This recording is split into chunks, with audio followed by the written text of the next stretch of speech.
Si on m'avait demandé il y a quelques années de choisir le plat le plus chiant du monde, je pense que j'aurais choisi le taboulé. Mais il fait beaucoup trop chaud pour allumer un four, j'ai donc décidé de lui donner une seconde chance.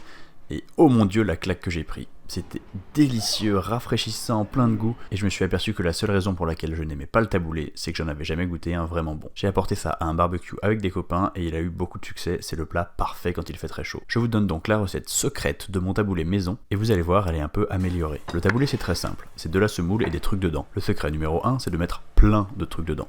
Et donc tu commences par couper en tout petits dés des concombres et des tomates. Et j'insiste en disant qu'il faut des petits morceaux, parce que la texture aussi, c'est très important. Tu mets tout ça dans un grand saladier avec de la semoule et de l'huile d'olive, et tu as une base de taboulé chiant. Et oui, pour ceux qui savent pas, un taboulé, tu as pas besoin de cuire la semoule, elle va gonfler en s'imbibant du jus des légumes. Et c'est là qu'on va transformer ce taboulé chiant en une œuvre d'art culinaire merveilleuse. On va rajouter du pamplemousse épluché. Ça c'est un peu long mais ça vaut tellement le coup. Faites-moi confiance là-dessus. Du zeste de citron, le jus du citron qui va avec, et pendant qu'on y est, le jus d'une orange qui passait par là. Tous ces agrumes, ça va rendre le taboulé hyper frais, bien humide, et le jus va imbiber la semoule pour donner un goût à la fois acide et un tout petit peu sucré, c'est juste fabuleux. On finit avec une tonne d'herbes, franchement vous pouvez pas en mettre trop. Moi j'ai mis plein de basilic et de la menthe du jardin. Si on m'avait dit qu'un taboulé me mettrait un jour dans un tel état d'extase, franchement j'y aurais pas cru. Je suis tellement fan que j'en ai fait 3 fois dans les 10 derniers jours.